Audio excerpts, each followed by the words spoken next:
কার্যদিবসে কর্মচাঞ্চল্য ফিরেছে সচিবালয়ে। সকাল ৯টা থেকে শুরু হয়েছে দাপ্তরিক কার্যক্রম। এ বিষয়ে বিস্তারিত জানাতে যুক্ত হচ্ছেন সহকর্মী হাসিব বিল্লাহ। হাসিব, জানাবেন যে আপনি সচিবালয়ের সামনেই দাঁড়িয়ে আছেন। তা আমরা জানি যে আসলে সচিবালয়ে যারা সাংবাদিক রয়েছেন তাদের কিন্তু অ্যাক্রেডিটেশন কার্ড নতুন করে করা লাগবে, সেই প্রক্রিয়া কতটা এগুলো?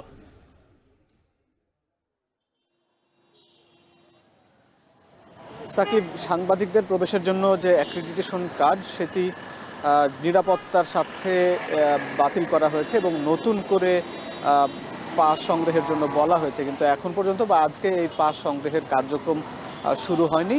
এবং একই সঙ্গে সাংবাদিকদের পাশাপাশি যারা অস্থায়ীভাবে সচিবালয়ে প্রবেশ করেন, বিভিন্ন দাপ্তরিক কাজে প্রবেশের জন্য সচিবালয়ের কর্মকর্তাদের সঙ্গে আলাপ করে বা তাদের অনুমতি নিয়ে একটু অস্থায়ী পাস সংগ্রহ করে তারা প্রবেশ করেন, সেটিও সেটি তাদের সেই অস্থায়ী কার্যক্রম এই সচিবালয়ের ফটক থেকেই সে পাসটি দেয়া হয়, কিন্তু সেই পাসটি এই সচিবালয়ের ফটক থেকে দেওয়ার ব্যাপারে নিষেধাজ্ঞা দেওয়া হয়েছে এবং এর সঙ্গে পুলিশের ক্রাইম অ্যান্ড কন্ট্রোল বিভাগ থেকে এই পাস সংগ্রহের জন্য বলা হয়েছে, কিন্তু এখন পর্যন্ত সেই কার্যক্রম আমরা এখন পর্যন্ত লক্ষ্য করছি না। তবে শুধুমাত্র সচিবালয়ের কর্মকর্তা কর্মচারীবৃন্দ যাদের স্থায়ী পাস আছে তারাই শুধুমাত্র এই সচিবালয়ে প্রবেশ করছেন। আপনি নিশ্চয় জানেন যে বুধবার দিবাগত রাতে এই সচিবালয়ের এই 7 নম্বর ভবনের 6 থেকে 9ম তলা পর্যন্ত ভয়াবহ অগ্নিকাণ্ডের ঘটনা ঘটে এবং সেখানে 6ষ্ঠ, 7ম এবং 8ম তলার যে 7টি মন্ত্রণালয় এবং 5টি বিভাগের গুরুত্বপূর্ণ নথিপত্র, আসবাব থেকে শুরু করে সব ধরনের প্রয়োজনীয় জিনিসপত্র কিন্তু পুড়ে যায়।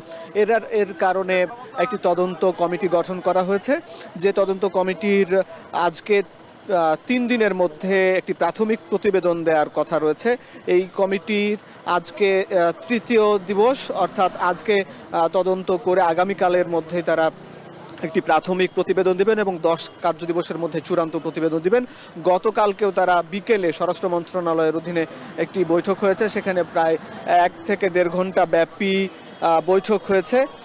সেখানে বেশ কিছু প্রশ্ন উত্থাপন করা হয়েছে, আসলে সেটি নাশকতা কিনা এবং একই সঙ্গে এই ঘটনার সঙ্গে যারা ফায়ার সার্ভিস সহ অন্যদের কোনো দুর্বলতা আছে কিনা আগুন নিভাতে গিয়ে, এবং একই সঙ্গে কিছু প্রশ্ন উত্থাপন হয়েছে। সেখানে সাদা পাউডার দেখা গিয়েছে এবং সেগুলো পরীক্ষার জন্য ফরেনসিক বিভাগে পাঠানো হয়েছে এবং একটি কুকুরের মৃত্যু নিয়েও কিন্তু রহস্যজনক একটি প্রশ্ন তৈরি হয়েছে। আসলে সব কিছু বিষয় নিয়ে এই তদন্ত কমিটি কাজ করছেন এবং এই তদন্ত এবং সচিবালয়ের আরও অন্যান্য কার্যক্রম পরিচালনার জন্য আসলে অন্যদের বহিরাগতদের যাদের অস্থায়ী পাস আছে সেটি এখন বন্ধ আছে, তবে বলা হচ্ছে যে শিগগিরই সেটি নতুন করে চালু করা হবে।